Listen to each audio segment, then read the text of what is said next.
I'm John McKee, editor of Messianic Apologetics. Messianicapologetics.net. And I would like to welcome you to this episode of Messianic Insider, your theology and news roundup for November the 13th, 2025. As announced yesterday, today, Thursday, tomorrow, Friday, we will be going through a discussion on Matthew 23, 2 and 3. Who sits in the seat of Moses? This has been a controversial passage which has gotten many people divided, polarized, upset, confused for many years, going back at least to 2005, 2004. What do we do about this passage? What did Yeshua actually say as it involved the position and authority of the Pharisees, and perhaps by extension, their successors in Orthodox Judaism today? Now, we are going to have a two-part analysis of this. I have an exegesis summary of this. It's rather long, from our ministry's Messianic Torah Helper. This is a resource, just to give you a brief description, a valuable compilation of articles and analyses designed to assist you, your family, and your friends in approaching those important areas of the Torah which need to be considered. So a lot of this has to do with matters of Jewish tradition, halakha, various controversies caused by the one law position. How valid is that? How invalid is that? And so the issue of who sits in the seat of Moses, the role of traditional Jewish halakha, tradition, the Pharisees, their successors in Orthodox Judaism today, is very, very important. All right, so let's switch windows and let's get into this teaching. Okay, and this is going to be part one on Matthew 23, 2 to 3. So chapter 16, the Messianic Torah Helper, who sits in the seat of Moses.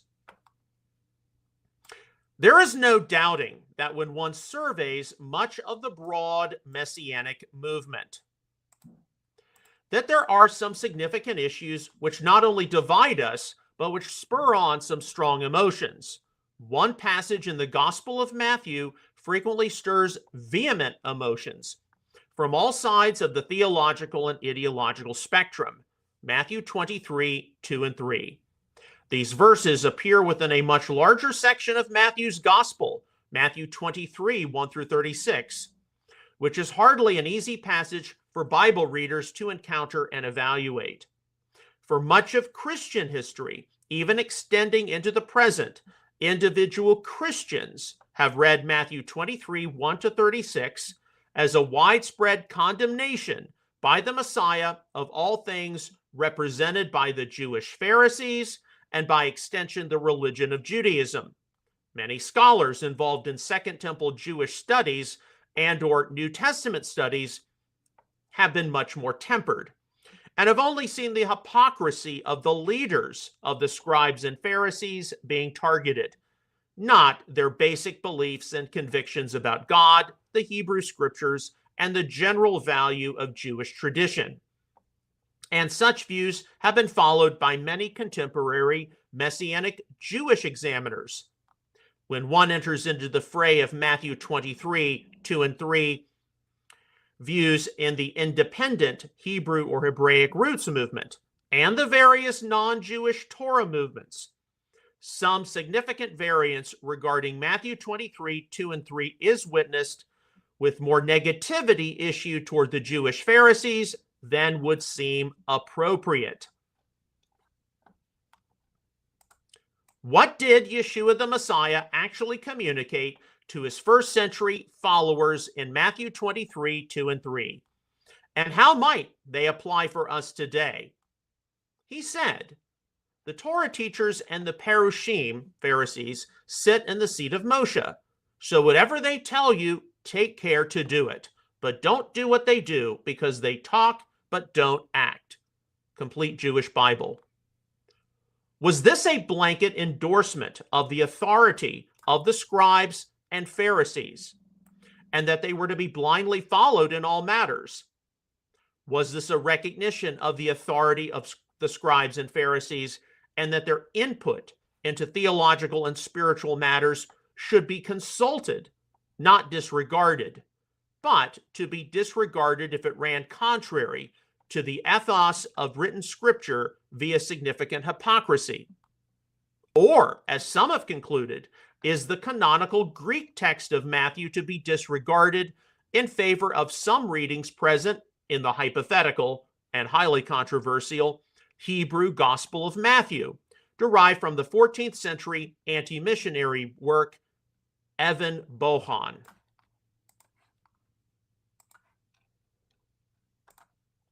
Matthew 23, 2 and 3 is a passage which has been used to justify everything from today's Messianic Jewish believers following almost every single halakhic ruling of the ultra-Orthodox and or Hasidic Jewish authorities and their literature, to Messianic believers completely disregarding all forms of ancient and or modern Jewish tradition in their approach to the Torah of Moses, totally dismissing works like the Mishnah or Talmud as valuable history and philosophy. Unfortunately, for whatever reason or series of reasons, moderating the extremes on Matthew 23, 2 and 3 has not often been permitted. For it is easy to see the negative spiritual and theological fruit of the extremes of Matthew 23, 2 and 3, either, number one, representing a wide-scale dismissal of all forms of rabbinical Jewish tradition and custom, or number two, requiring a blind obedience to Orthodox Judaism on the part of contemporary Messianic people. A third, depolarizing alternative to the current interpretations widely touted, desperately needs to be presented. The perspective of Matthew 23, 2 and 3, which will be defended in this article, is that while Yeshua the Messiah had very strong condemning words for the leaders of the scribes and Pharisees, he also recognized their significance as interpreters of the Torah of Moses. The Messiah had very strong words of rebuke for much of the hypocritical behavior of the scribal and Pharisaical leaders, but he did recognize their leadership importance nonetheless. Messianic believers today are to regard the ancient Pharisees, and by extension, the Orthodox Jewish and also the conservative Jewish, and possibly even Reformed Jewish traditions, as having some degree of what should be regarded as consultative authority. Yeshua's word about the leadership place of the Pharisees should be taken as being most similar to various apostolic admonitions to obey the Roman government, which was certainly to be disobeyed when civil authority was in significant clash with the interests of the good news. The Jewish Pharisees of the first century and their rabbinical successors should not just be dismissed and tossed away by today's Messianics. For we will inevitably have to consult their perspectives, among others, for how they handled various biblical, spiritual, and social issues in their generations. Matthew 23, 2 and 3. The Torah scholars and Pharisees sit on the seat of Moses. So whatever they tell you, do and observe, but don't do what they do, for what they say, they do not do. Tree of Life version.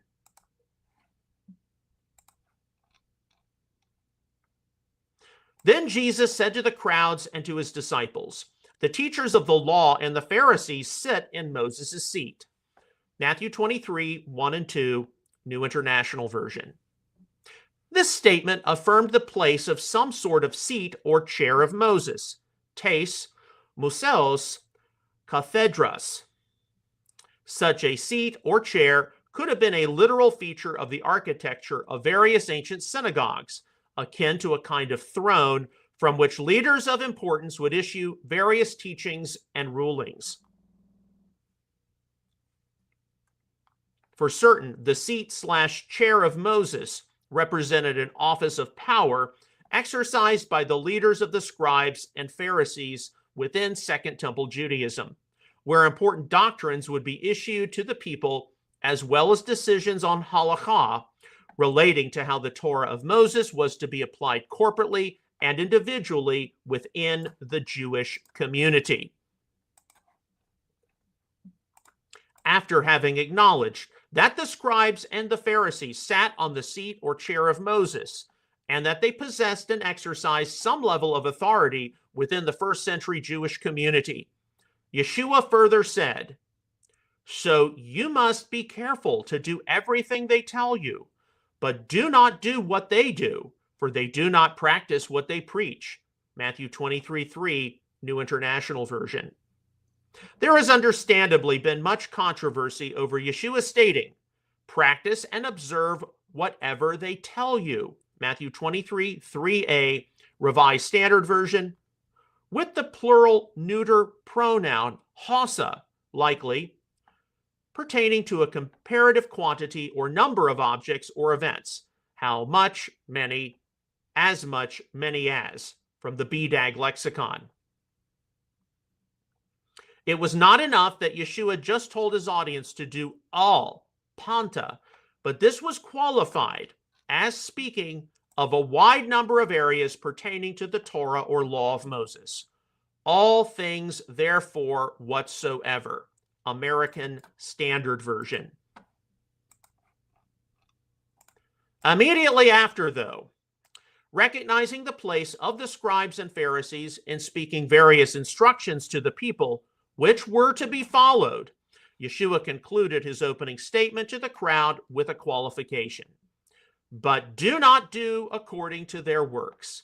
Kata de ta erga alton, for they say and do not do." Green's literal version.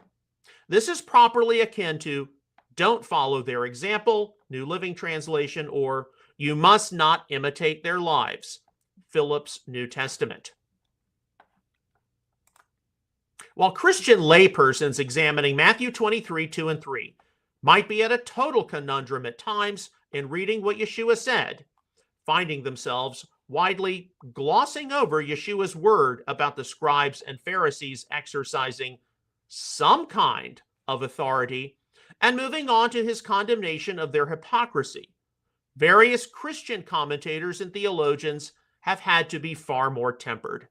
It cannot go overlooked, for example, that immediately prior in Matthew 22:23-33, Yeshua decisively stood on the theological side of the Pharisees and starkly against the Sadducees when it came to the issue of the resurrection of the dead. Likewise, Yeshua took the side of emphasizing the Deuteronomy 6:5 and Leviticus 19:18 Torah admonitions as the most important of the commandments, Matthew 22:34-40, which would be in wide-scale alignment with the classic view of a Pharisee like Hillel, Talmud Shabbat 31a. In the narrative of Matthew 23:2-3a following, it was logical for the Messiah to recognize some level of significant power which the scribes and Pharisees yielded, surely over major doctrinal matters like the resurrection. The scribes and Pharisees surely also issued many fair and reasonable and common sense rulings for the first century Jewish community for the application of God's Torah. At the same time, as should not be surprising, the scribal and Pharisaical leaders were specified in Matthew 23:3b and following to have had problems with their attitudes and behavior. Attitudes and behavior which were not to be imitated by Yeshua's followers.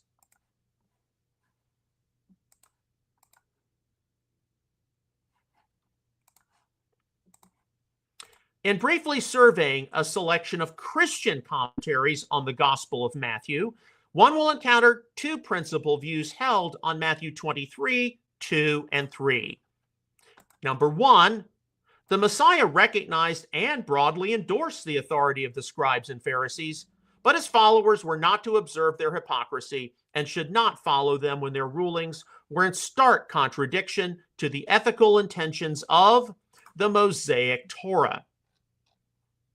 Number two, the Messiah appeared to endorse the authority of the scribes and Pharisees, but via ironic rebuke, undermined them and their presumed authority completely. Even with demonstrating a variance of positions and perspectives on the continued validity of the Torah or law of Moses in the post-resurrection era, there are quite a few Christian commentators of Matthew who conclude that the Messiah recognized some degree of authority which the scribal and Pharisaical leaders legitimately possessed, but that his followers were not to emulate their attitudes. Leon Morris, quote, Jesus' complaint is not that these men were false teachers. They were orthodox, that's small o, orthodox, and they were rightly drawing people's attention to the things that Moses had taught and that were of permanent importance for the people of God. They studied the law of Moses closely and expounded it in great detail. There was nothing wrong with this part of what they were doing, and Jesus commends it. Of course, when they went beyond the law of Moses, they could and did go wrong, and Jesus criticizes them for it. Jesus warns his hearers that they should not live in the way the Pharisees lived, though they should take careful note of what the Pharisees taught. When the Pharisees brought out the significance of the teaching of Moses, they were doing something of great importance for the people of God. What they were teaching was both meaningful and creditable. They should be heard, but when they acted hypocritically, that was another matter. They should not be imitated or followed. Unquote. M. Eugene Boring, quote, Moses' seat is a metaphorical expression representing the teaching and administrative authority of the synagogue leadership, scribes and Pharisees. Surprisingly, and in contrast both to what precedes 16:6-12 and to what immediately follows 23:4-16-22, Jesus condemns only the practice of the scribes and Pharisees, not their teaching. Jesus has, in fact, just been defending the doctrinal perspective of the Pharisees, 22:23-40. Matthew probably intends by the present passage that the Pharisees and scribes are right in founding their way of life on exposition of the Torah, which his Christian community also affirms, 5:17-48, without here taking into account their different interpretations. Unquote. Craig S. Keener, quote, Jesus agrees that many of the scribes and Pharisees' ethical teachings are good. The problem is not their teaching, but their lives. Verses 2 and 3, Romans 2:21, a dichotomy known to exist among many religious professions and other religious people today. The religious leaders have seated themselves in Moses' seat, probably meaning that they have adopted the role of the law's interpreters. Although Pharisaic ethics emphasize being as lenient or strict with others as one was with oneself, in practice, Jesus accuses them of being too strict with others and too lenient with their own failings, which fits the way Christians often evaluate sins today. Unquote. Michael J. Wilkins, quote, the declaration is somewhat surprising, given Jesus' antipathy toward the Pharisees in the following warnings and woes. While this may be sarcasm or bitter irony, Jesus' statement follows from the religious leaders' position as expounders of Moses' teaching. He gives a scathing denunciation, yet he recognizes their official capacity when exercised in a proper manner. Any and all accurate interpretation of Scripture is to be obeyed. The Pharisees had many good things to say, and their doctrine was closer to Jesus's on many crucial issues than to other groups. Jesus does not deny that their teaching is beneficial for spiritual life, and he endorses, in principle, their desire to pursue righteous ends. In this sense, Jesus does not condemn them for developing their teaching, but he does condemn oral tradition when it incorrectly interprets the intent of the Old Testament and inappropriately supplants it. 15, 1 through 9, unquote. Donald A. Hagner, quote, to begin with, Jesus makes a positive statement concerning the Pharisees that applauds them in principle for being those who occupy themselves with the important task of interpretation of the teaching of Moses. This means that as the custodians of Moses' teaching, they share in his authority and are accordingly to be respected. Because the Pharisees expound the Mosaic Torah, one is to follow their teaching. That this is an approval in principle rather than fact becomes clear from verses 13 to 33, and especially verses 16 through 22, where Jesus explicitly rejects what the Pharisees say. Verse 4, Jesus has on several occasions earlier in Matthew distanced himself remarkably from the teaching of the Pharisees. 9, 10 through 11, 14, 12, 1 and 2, 10 through 14, 15, 1 through 20, 19, 3 through 9, and at one point actually warned his disciples to beware of the leaven, i.e. teaching, of the Pharisees and Sadducees. 16, 6, 11, and 12, unquote.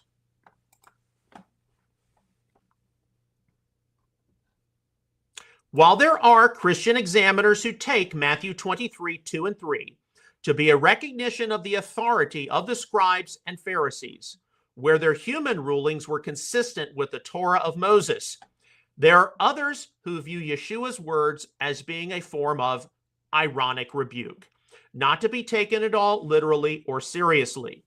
D.A. Carson, noting that, quote, because Jesus has during his ministry repeatedly criticized the scribes and Pharisees for their teaching, unquote, takes his word about the scribes and Pharisees being seated in the seat/chair of Moses as being akin to, quote, the Jewish religious leaders have presumed to sit in Moses' seat, unquote.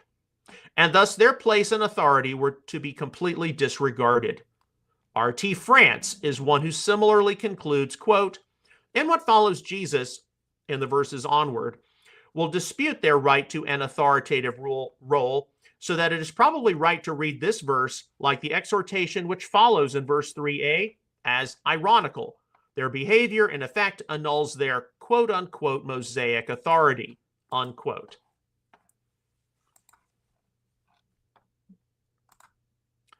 Without knowing too much of the personal psychology of different Christian examiners of Matthew 23, 2 and 3, the fairer interpreters are going to weigh in not only where Yeshua disagreed with the Pharisees, but where he agreed with them. The defense of the doctrine of the resurrection, actually preceding in Matthew 22, 23 to 33, where Yeshua obviously agreed with the Pharisees, cannot be overlooked or dismissed as having some role in interpreting what is meant in Matthew 23, 2 and 3. And it would seem that various Christian interpreters, in allowing the Messiah to demonstrate some affinity for the scribes and Pharisees, have weighed this fact into their deliberations. It would not be inappropriate in evaluating the place of Matthew 23, 2 and 3, situated between Matthew 22, 23 to 23, 1, and Matthew 23, 4 through 30, that Yeshua did indeed endorse the scribes and Pharisees on their official doctrines as they pertain to the major, overarching issues of substance surrounding the first century Jewish community. When it came to the scribal and Pharisaical leaders' perception of themselves and their adherence to minute regulations at the expense of the much larger matters of acts of kindness and mercy to people in need, the scribes and Pharisees were then heartily and forthrightly condemned. An honest reader of Matthew 23, 2 and 3, with the preceding and succeeding co-text in view, hardly sees a blanket endorsement by the Messiah of following every single ruling and practice the Pharisees prescribed or communicated. But likewise, the scribes and the Pharisees can hardly just be ignored or disregarded as a useful voice within Second Temple Judaism. That the scribes and Pharisees had a consultative authority for the first century Messiah followers and for biblical examiners today to consider on a range of issues is a fair conclusion to draw.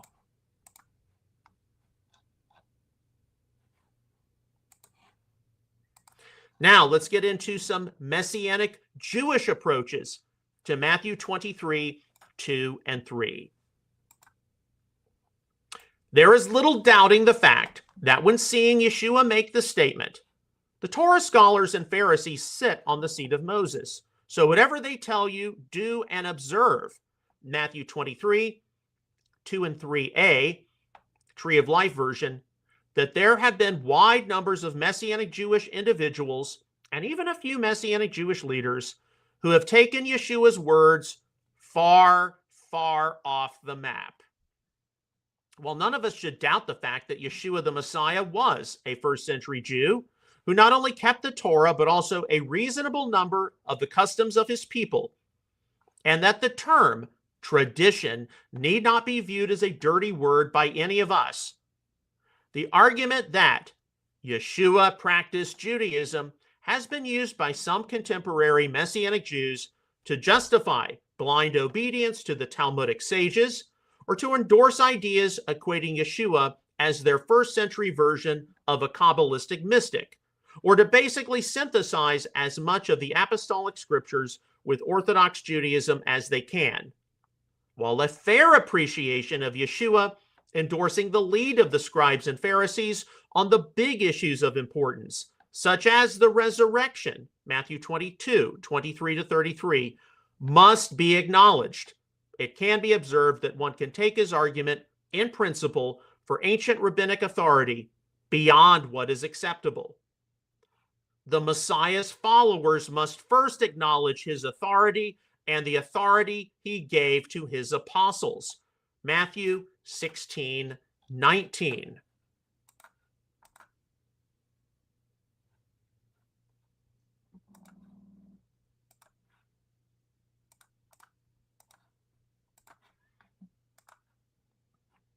It would be most impossible to summarize all of the views present in the contemporary Messianic Jewish movement on Matthew 23, 2 and 3, regarding the issue of authority possessed by the first century scribes and Pharisees. What Matthew 23, 2 and 3 means in terms of today's Messianic Jews following their successors, down to Orthodox and ultra-Orthodox rabbis today, are widely going to be found in views held by various minorities in Messianic Jewish congregations and fellowships. Most Messianic Jewish leaders and teachers do not believe that Matthew 23, 2 and 3 requires a blind obedience on the part of Messianic Jews to follow all of the rulings of ancient rabbinical literature or the halakha of the Orthodox or even conservative synagogue. Yet at the same time, ignoring the vast bodies of literature and perspectives offered by the Jewish theological tradition is something hardly present either.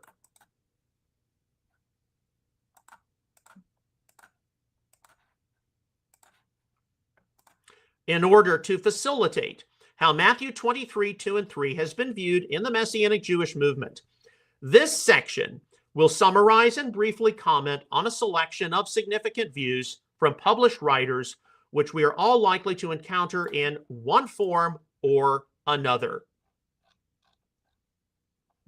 David H. Stern, in his Jewish New Testament commentary, 1992, did not choose to explore the ramifications of Matthew 23, 2 and 3 in great detail, although he did acknowledge that it can be taken to mean that Messianic Jews might be required to follow Orthodox Jewish halakha. Instead, he mentions how halakhic authority was widely transferred from the Jewish religious leaders to Yeshua's apostles. Quote, the Torah teachers and the Perushim, the Pharisees, sit in the seat of Moshe, exercising the power of the Kohen or judge in office at the time. Deuteronomy 17, 8 through 13. Officially interpreting the Torah. There are some who understand this verse to mean that, according to Yeshua, the oral Torah, as expounded in Orthodox Judaism, is binding on Messianic Jews today. I do not believe this because I think Yeshua had already initiated a process of transferring halakhic authority from the Kohanim, judges, and rabbis to the emissaries and later leaders of the Messianic community, unquote, from his Jewish New Testament commentary.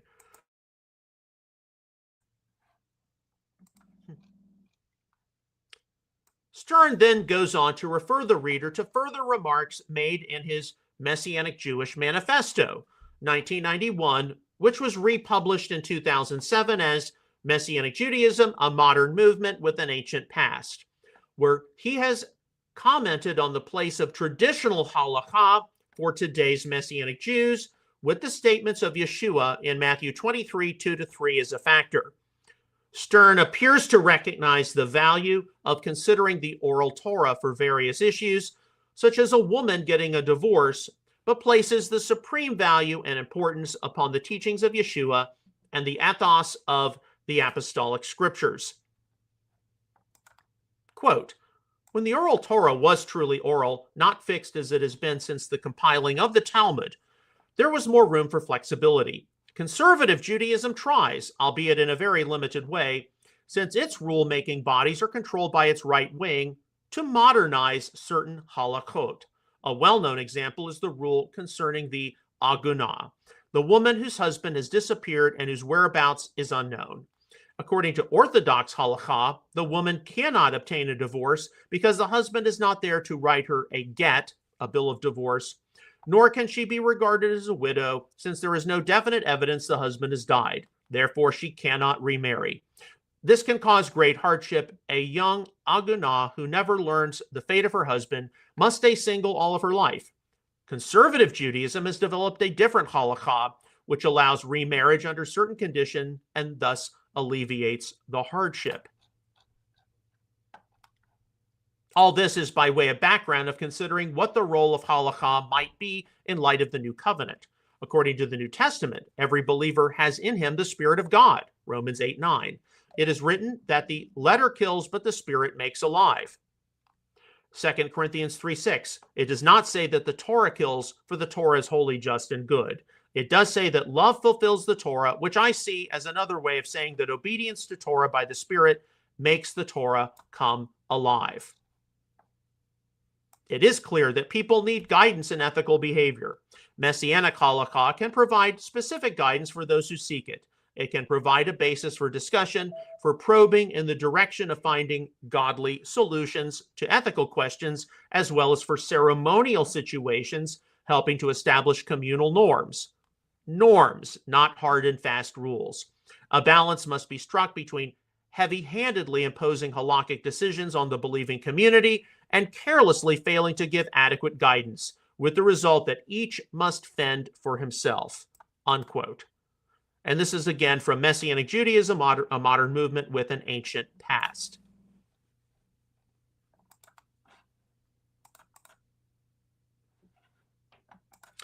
It is safe to say that Stern's view would be entirely compatible with Matthew 23, 2 and 3, being interpreted along the lines of the scribes and Pharisees and their various successors as possessing a consultative authority. Neither blind obedience nor outright dismissal of the traditions present in the oral Torah should be permitted by today's Messianic people.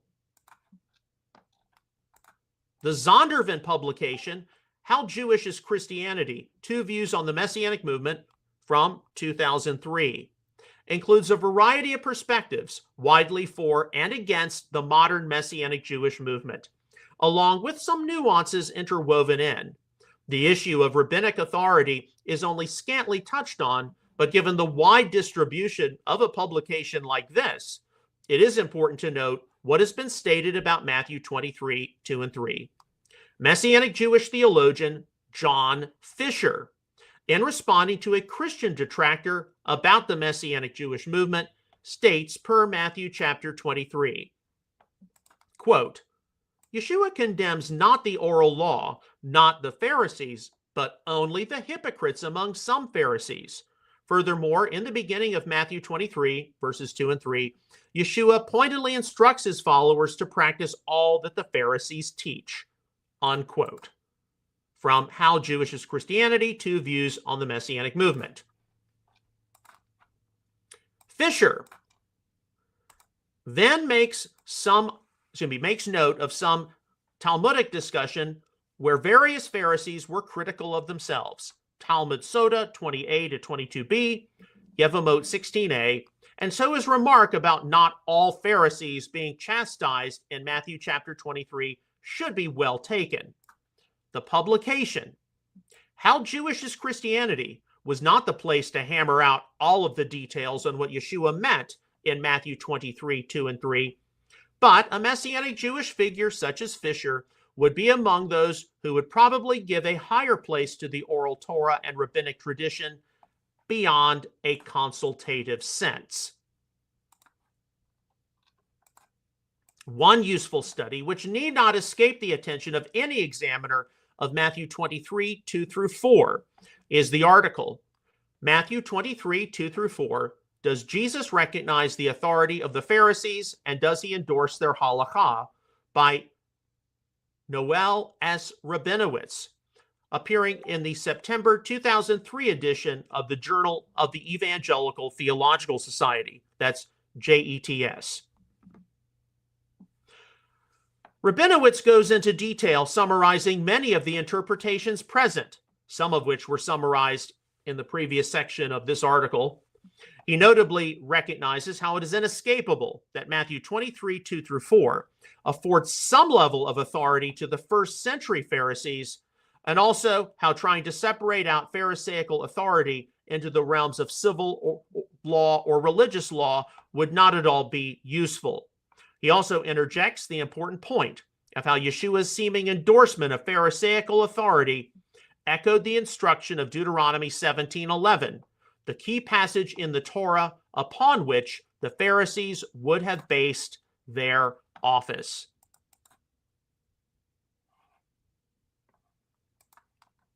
Quote, the separation of the Jewish world into civil and religious spheres is artificial and cannot be sustained.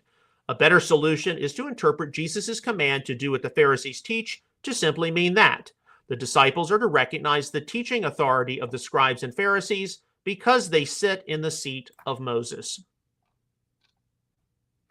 Many scholars find this thesis unacceptable and insist that Jesus is not issuing a sincere command. Jesus' choice of words seems to make this conclusion unlikely, however. His command to do what the Pharisees teach invokes Deuteronomy 17:11, the very text upon which the authority of the Sanhedrin, the sages, and later rabbis is based. In verse 11, Moses instructs the Israelites to submit to the legal rulings of the priest or the judge of each generation. Jesus' command to do and keep whatever the Pharisees say clearly resembles this passage, and it is unlikely that his choice of words was merely coincidental. If Jesus did not intend for his listeners to take his command seriously, it is unlikely that he would have used language invested with such legal and binding authority. Unquote.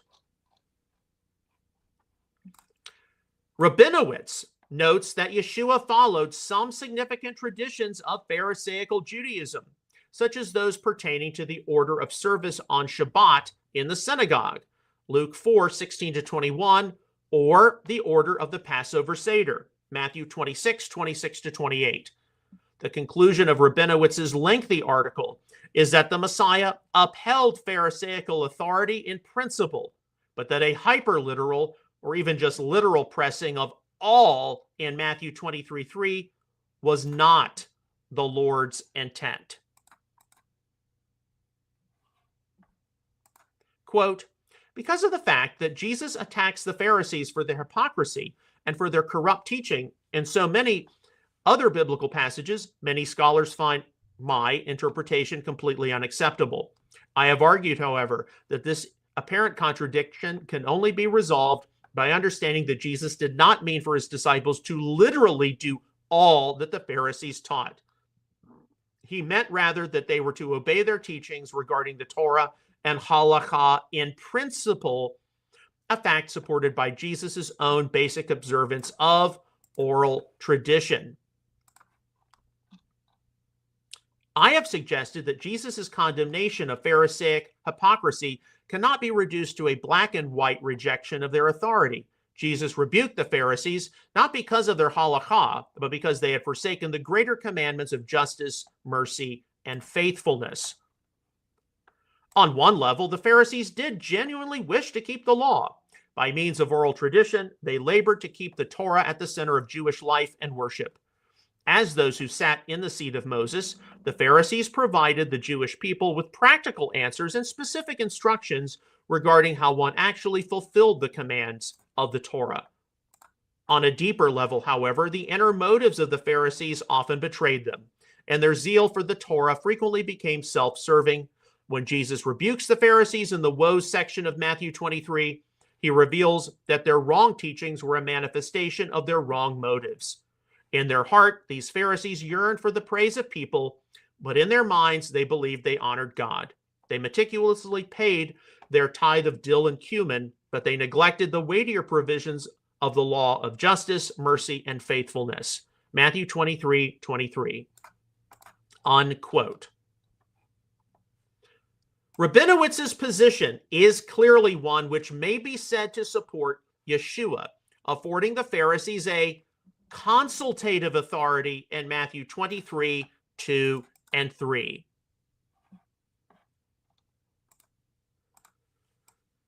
While his book, Post-Missionary Messianic Judaism from 2005, was widely focused on issues of ecclesiology and not necessarily Torah halakha, Mark S. Kinzer nonetheless did comment on the seeming connection between Deuteronomy 17:10 and 11 and Yeshua's word of Matthew 23:1-3. He not only concludes that the Messiah widely recognized the authority of the scribes and Pharisees, but implies that such authority needs to also be recognized of their Jewish successors. Quote, seeing only the anti-Pharisaic polemics of Matthew and not his own proto-rabbinic orientation, most commentators have been unable to make sense of this text. This perspective has also prevented them from recognizing a biblical allusion in the text to Deuteronomy 17:10 and its radical implications. Whatever synagogue architecture was like in Yeshua's day, the seat of Moses in this verse refers primarily to the correspondence between the high court of Deuteronomy 17 and the role of Moses during Israel's time in the wilderness.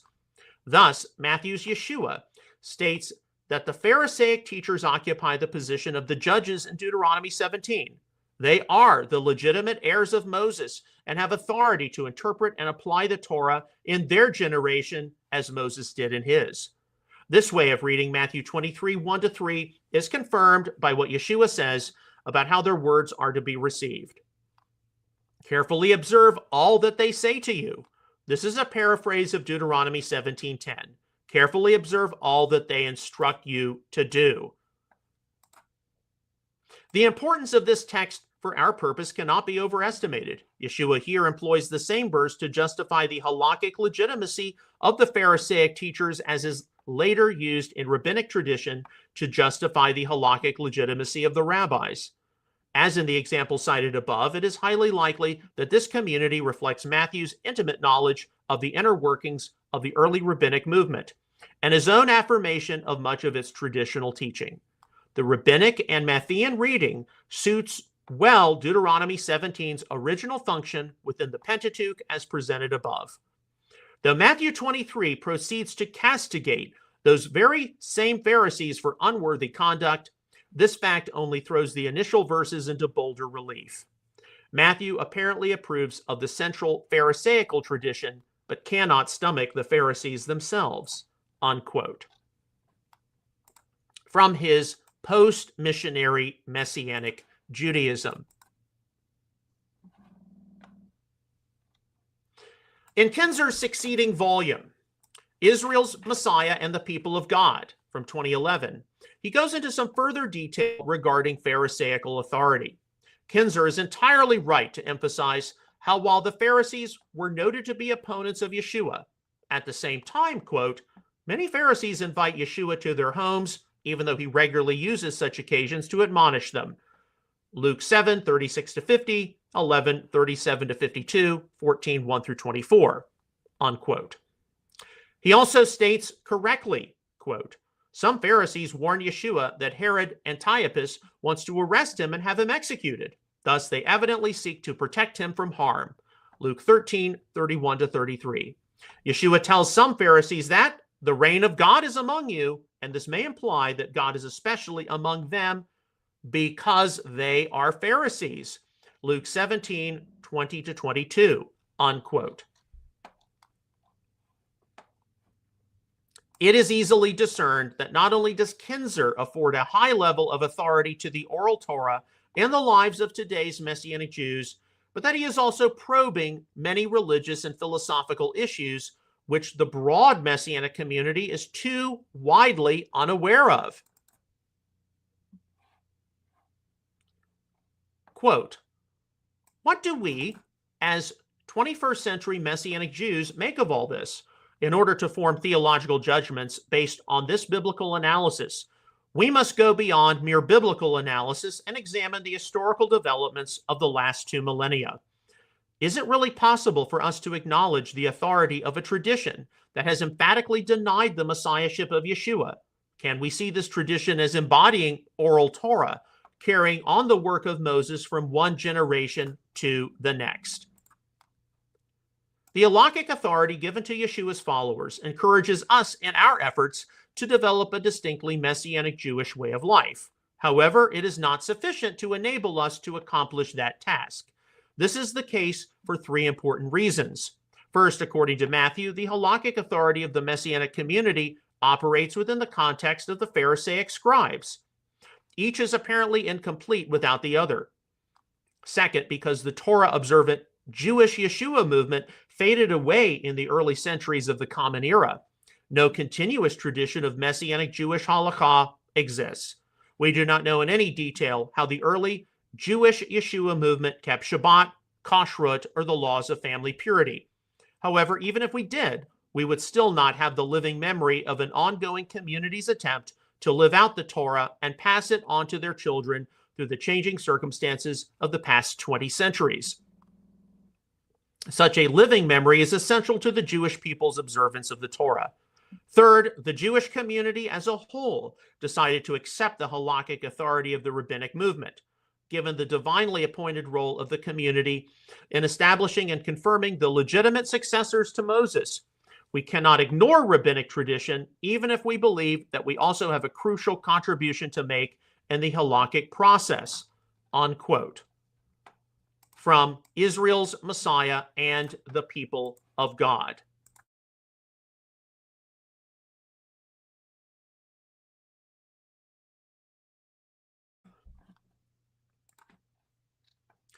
A significant part of Kinzer's theological work is to establish in the minds of many that Messianic Jews can be faithful to Yeshua and to their Jewish heritage, and as such, recognize the value of the oral Torah and traditional halakha. Because no ancient Messianic Jewish halakha exists from the 1st to 3rd centuries, Messianic Jews should not go out and totally make up their own orthopraxy, but can surely follow those many customs and traditions established by wider Judaism. While some might stop and think that Kinzer is making a blanket endorsement of Orthodox Judaism, he is keen to note how, excuse me, quote, I have devoted much time and effort to argue for a conclusion that would be the starting point for other forms of Judaism. I am not here advocating any particular perspective on what the oral Torah says to us today. Taking my conclusion as a premise, one could develop an orthodox, conservative, reform, or reconstructionist messianic approach to Jewish tradition, unquote. From Israel's Messiah and the People of God.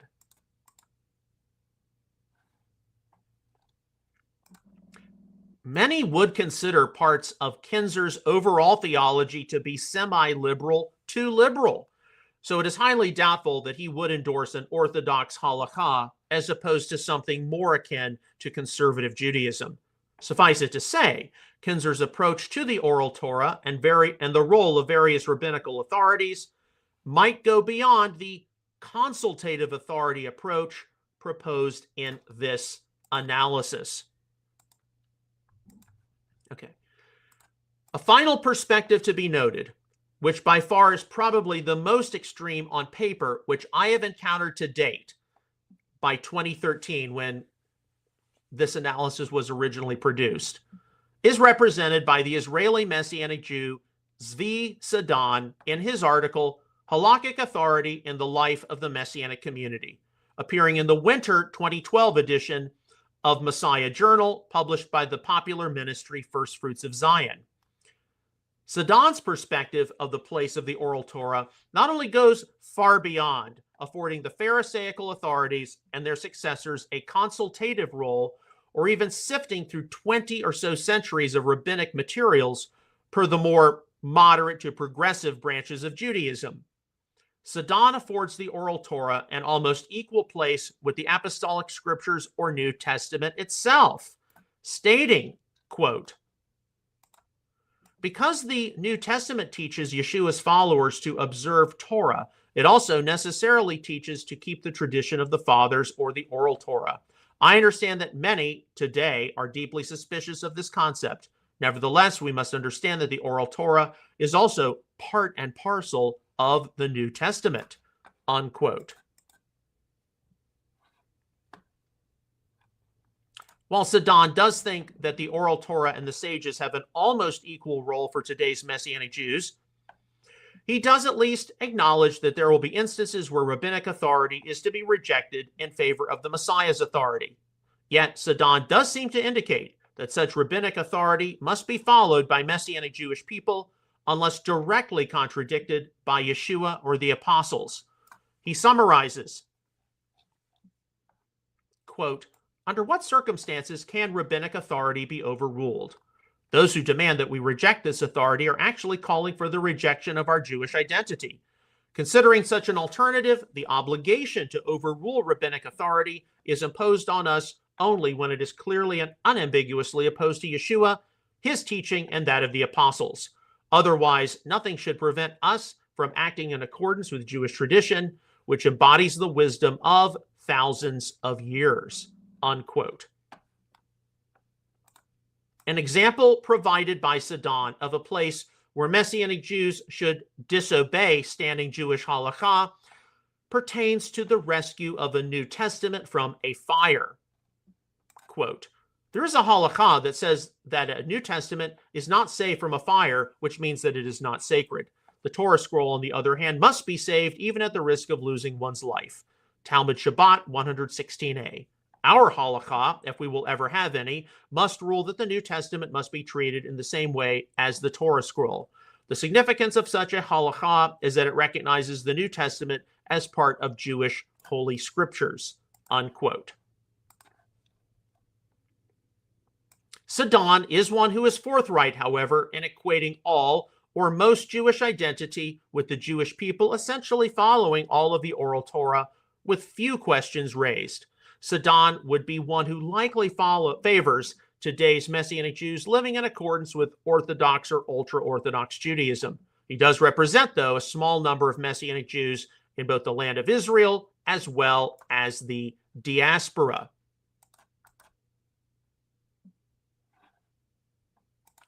Just like Judaism itself has its major branches, such as Orthodox, Conservative, and Reform, and each approaches the oral Torah, the sages, and post-biblical ancient Jewish literature a bit differently.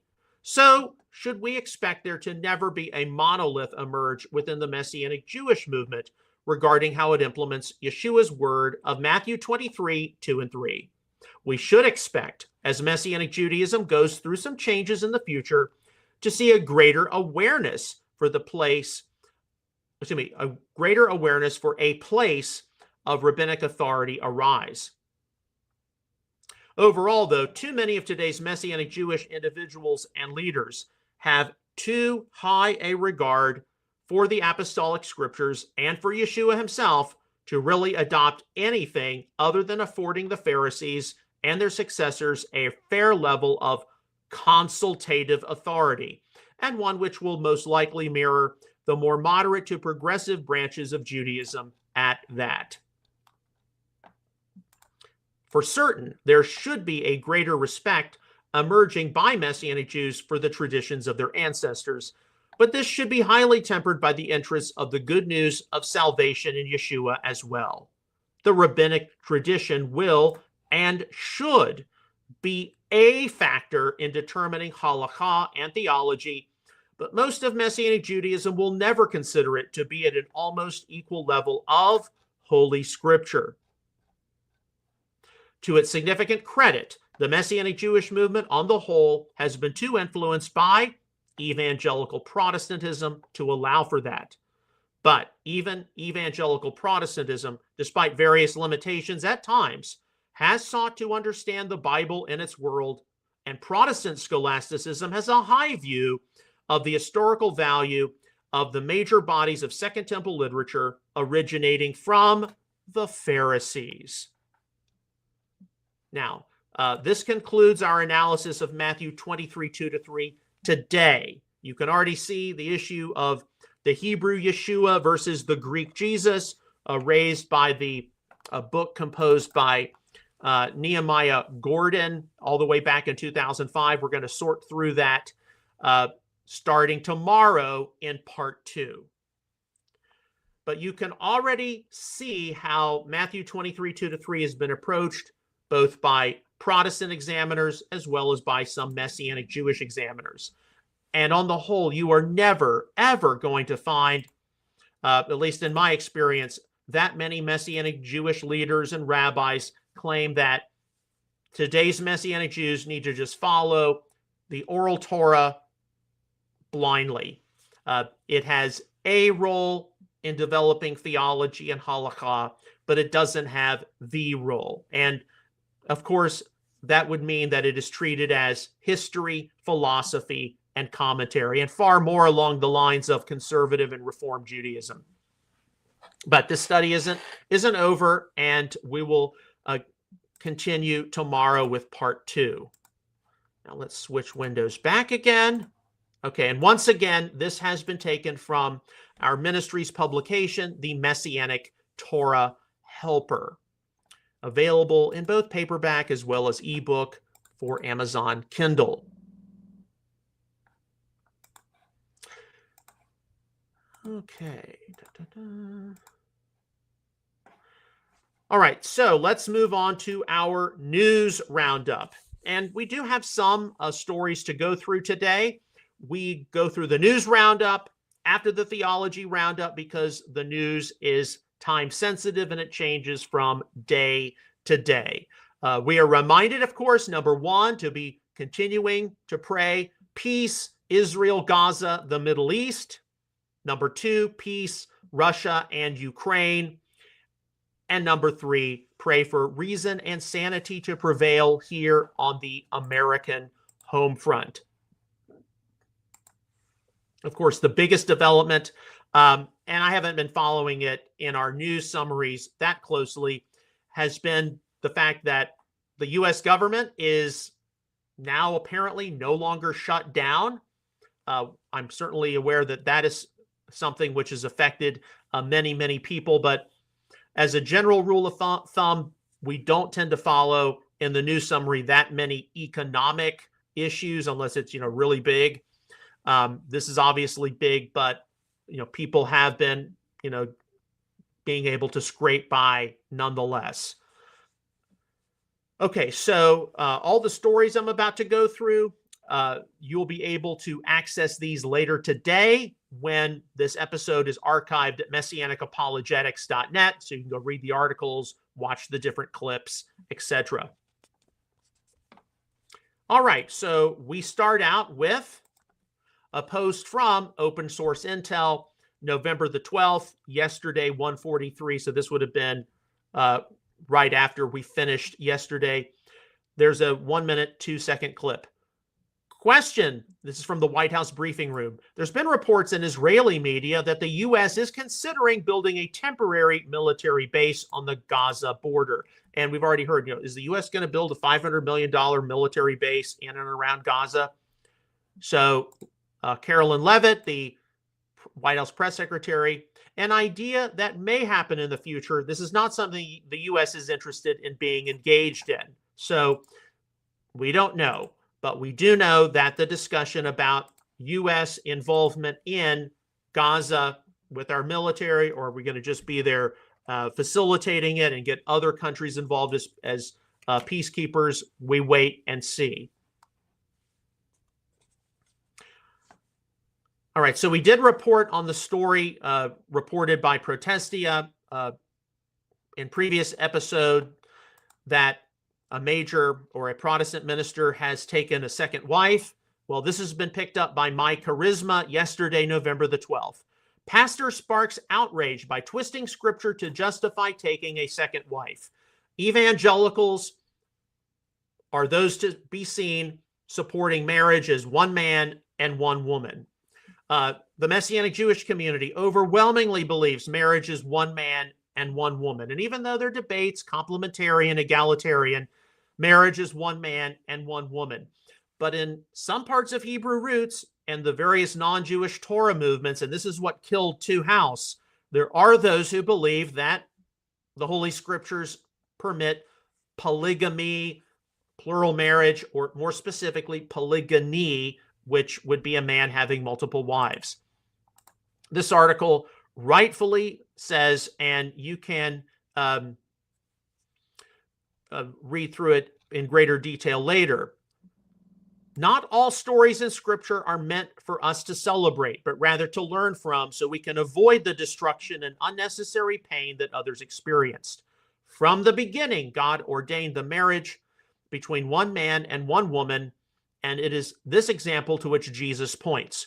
Part of the great pain and hardship that Abraham experienced came from having his son Ishmael with Hagar instead of waiting for the promised child that God was to give him and his wife, Sarah. Polygamy doesn't make life easier. It makes things complicated, messy, and outside of the order which God has for humanity. Amen to that. Many of the stories we see in the Holy Scriptures of polygamy are not meant to prescribe something which is good, but rather they are to serve as a warning of something where things are going to run amok in the family. And of course, the common reason, but without polygamy, without Jacob's 2 wives and 2 concubines, you couldn't have the 12 tribes of Israel. And people say, what's wrong with polygamy? Because of the 12 tribes of Israel.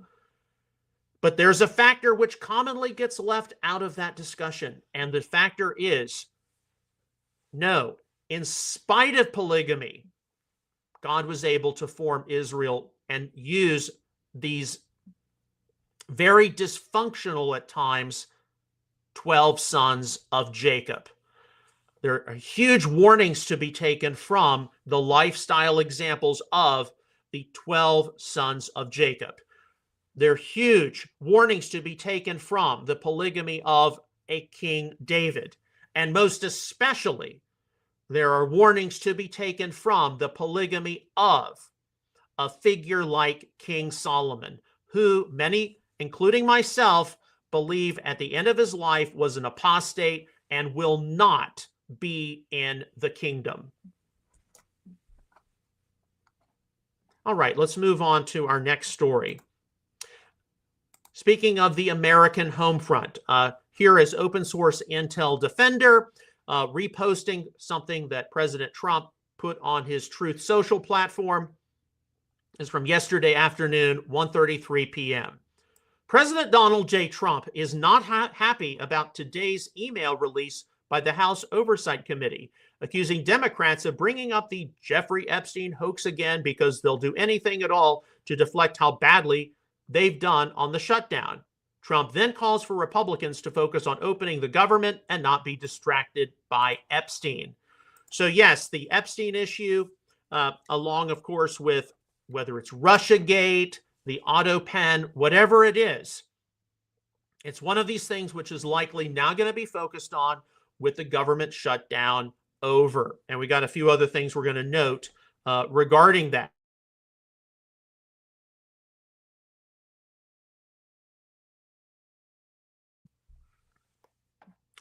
All right, so here is a post. This has to do more or less with domestic religion here in America. 27 seconds from Woke Preacher Clips. this is what it looks like when a denomination, the United Methodist Church, has been ideologically captured. And here you see a church service with the transgender and homosexual flag and all of these different, LGBTQ banners and whatnot. And many of you all are not aware of how a few years ago, and those of you who know our family story, I was actually raised in the United Methodist Church of the Kentucky Conference of the 1980s, which at the time, and again, that was, 35 to 40 years ago. So do the math there.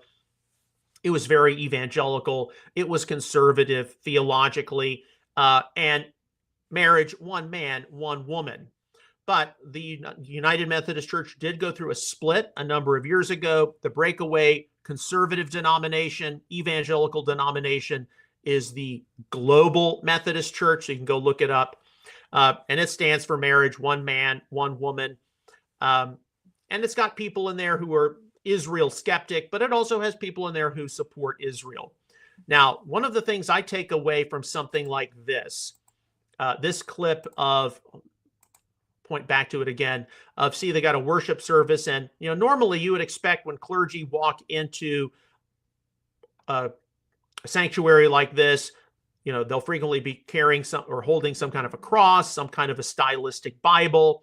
They might have some kind of a banner, but here you're going to carry the LGBTQ banner in every one of your services.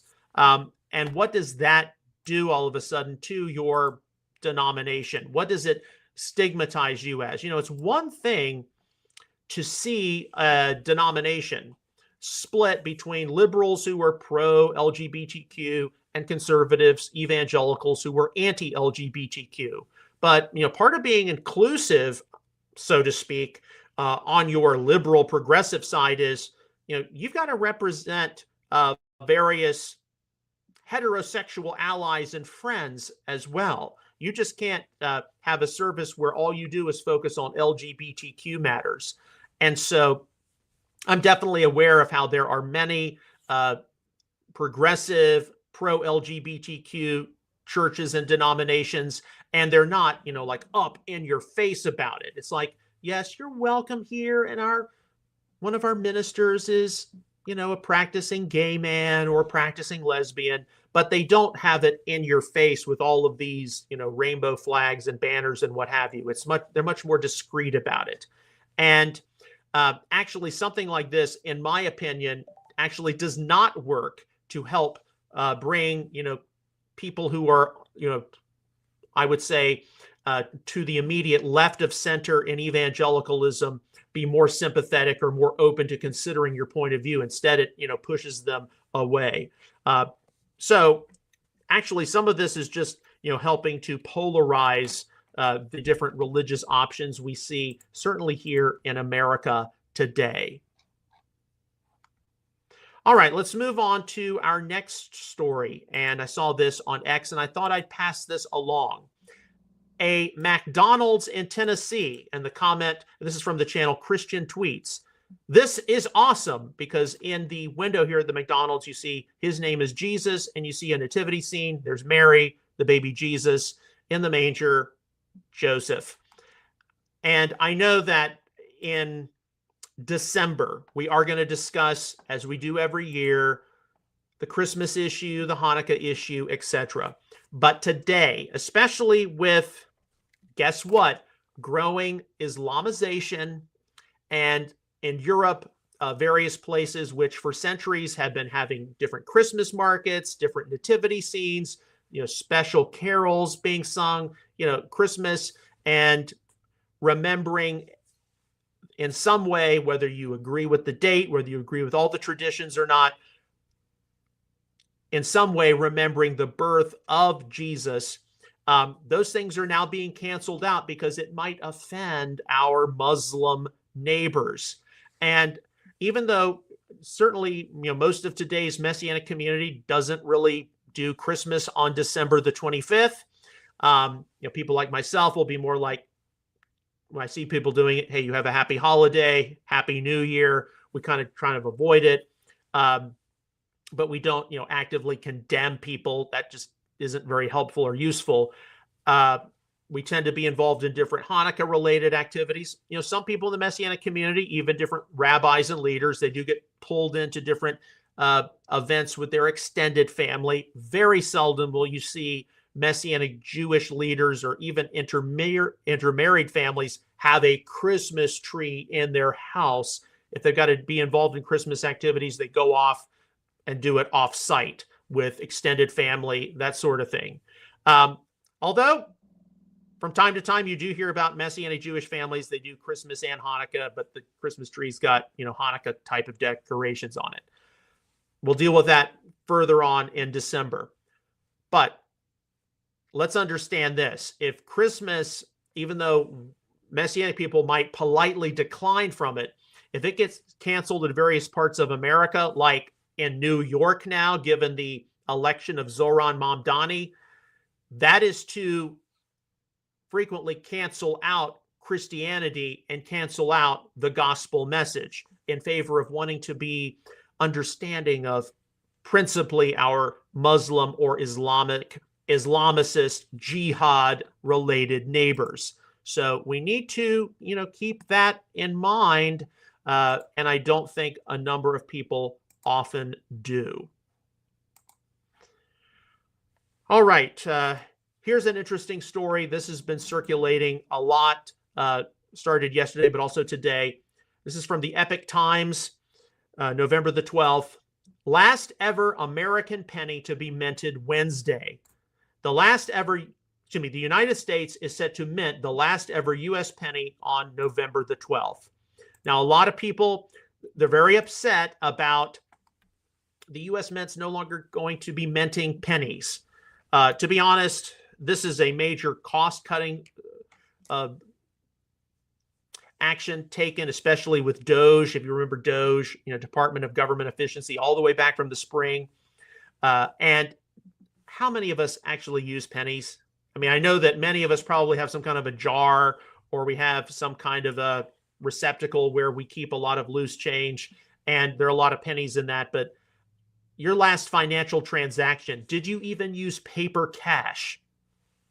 Probably not.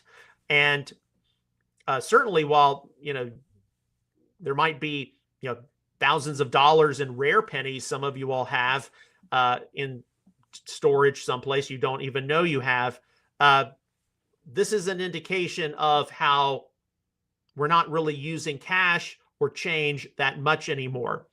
Now, some people are going to extrapolate that and say, see, this is one step, huge step forward toward the mark of the beast. But nothing has been stated about discontinuing the 5-cent nickel, 10-cent dime, 25-cent quarter, half dollar, and various dollar coins.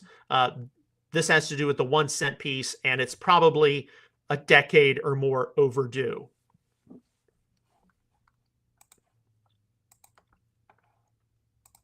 All right, continuing to report news here on the American home front from Open Source Intel Defender yesterday, 3:33 p.m. The U.S. House of Representatives discharge petition to release the Epstein files has just received its 218th and final signature, made by Arizona Democrat Adelida Grijalva, hope I pronounced that properly, who was finally sworn in moments ago by House Speaker Mike Johnson, automatically triggering a vote on the House floor for a bill demanding the Justice Department release all further files on sex offender and trafficker Jeffrey Epstein.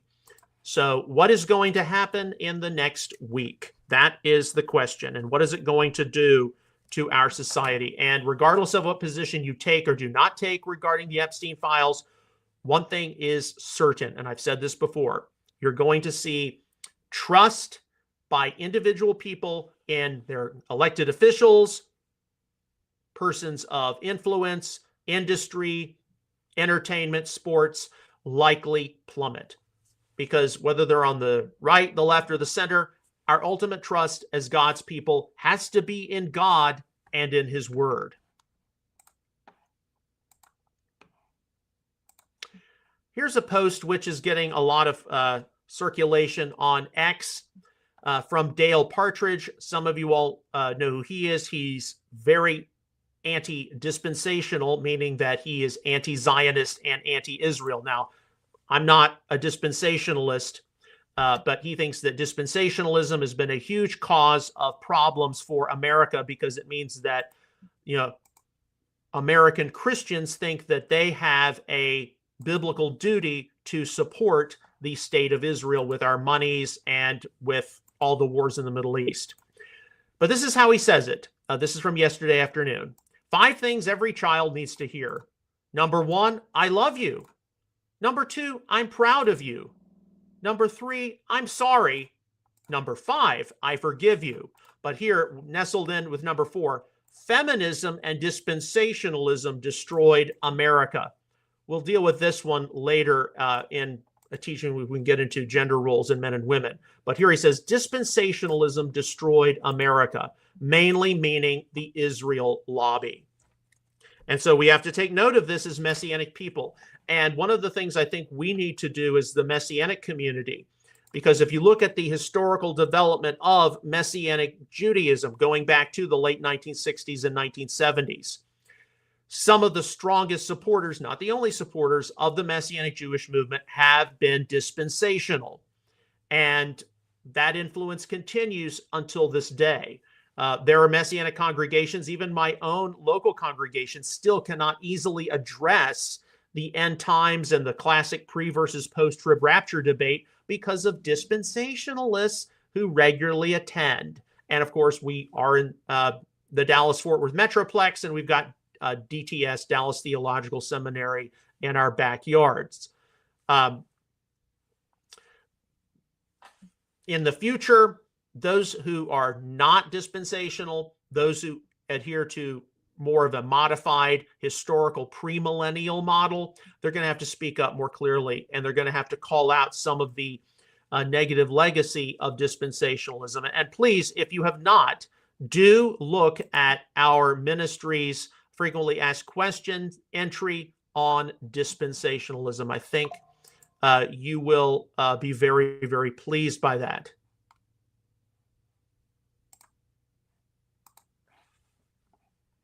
Okay, our next story, and this back to the Epstein issue, November the 12th. This is from 6:29 p.m. yesterday. House Speaker Mike Johnson announced earlier to reporters that he will put a bill to the House floor next week, compelling the Department of Justice to release all of its remaining files related to convicted sex offender and trafficker Jeffrey Epstein. So apparently next week there's going to be a bill put before the House to deal with this subject. And of course, we'll wait and see what happens. I encourage all of you to stay in prayer. Okay, more from Open Source Intel Defender. This is from also last night, 6:44 p.m.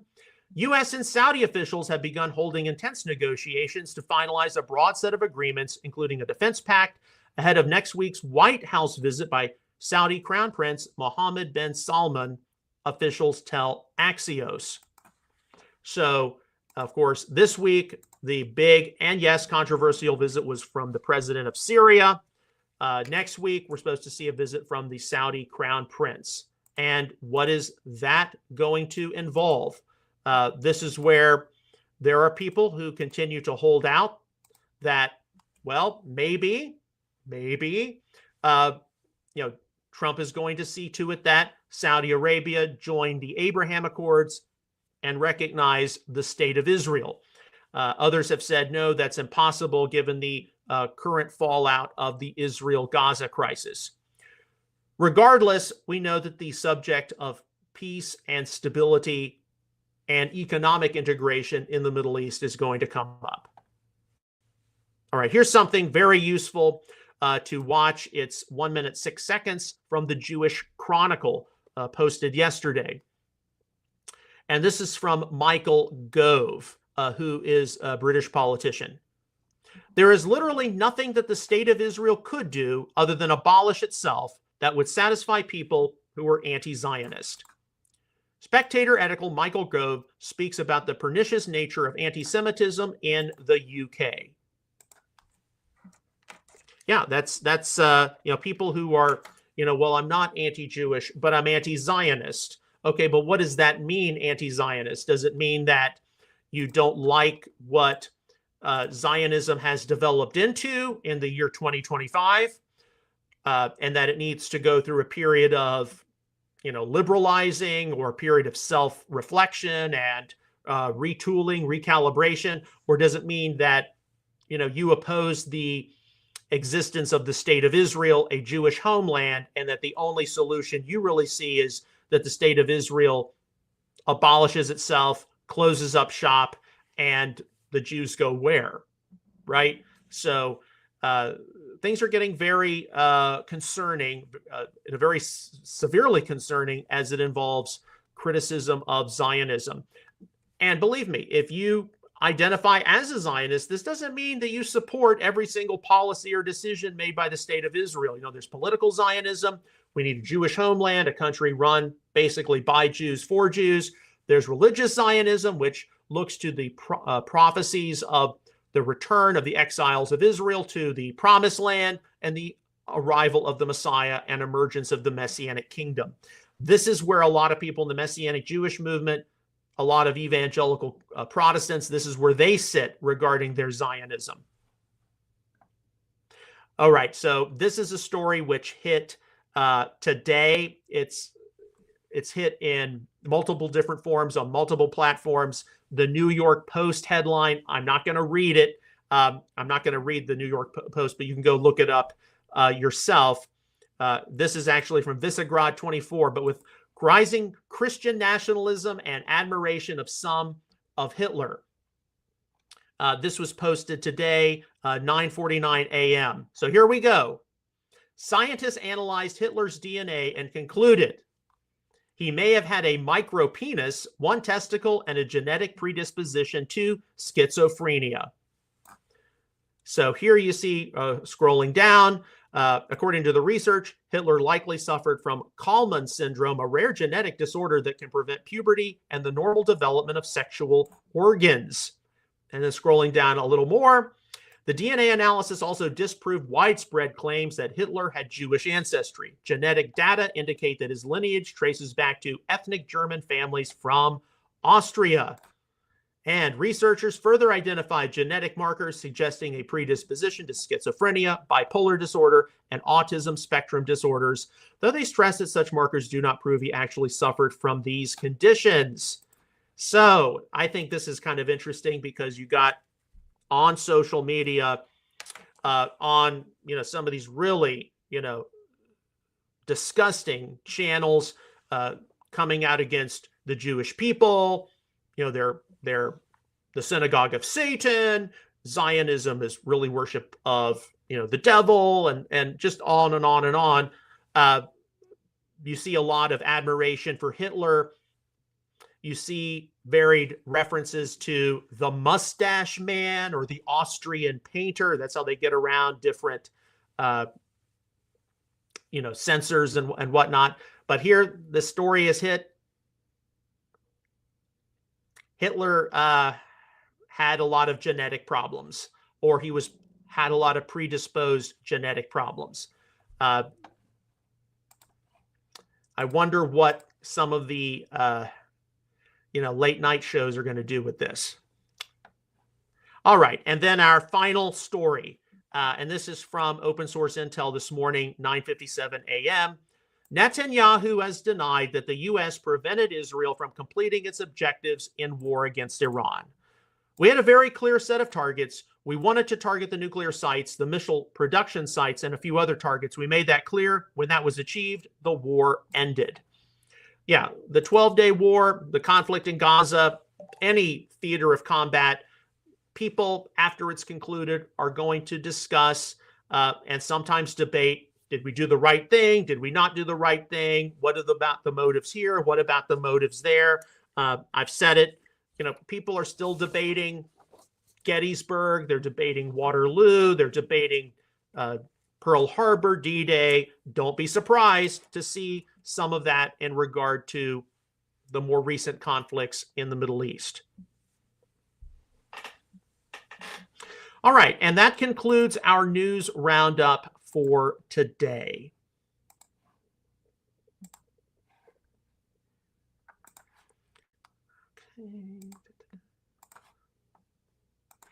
As always, on behalf of Outreach Israel Ministries and Messianic Apologetics, I would like to sincerely thank you for your ongoing prayers, encouragement, and support for all of our ministry efforts. If you have not, please do visit my website, messianicapologetics.net. There you can access a wide array of free articles, frequently asked questions entries. You can check out some back issues of Outreach Israel News, back episodes of Messianic Insider, McKee Moment Shorts, and generally speaking, take a look at our different ministry adventures over the years. If you have not already, please do give this episode a thumbs up or a heart.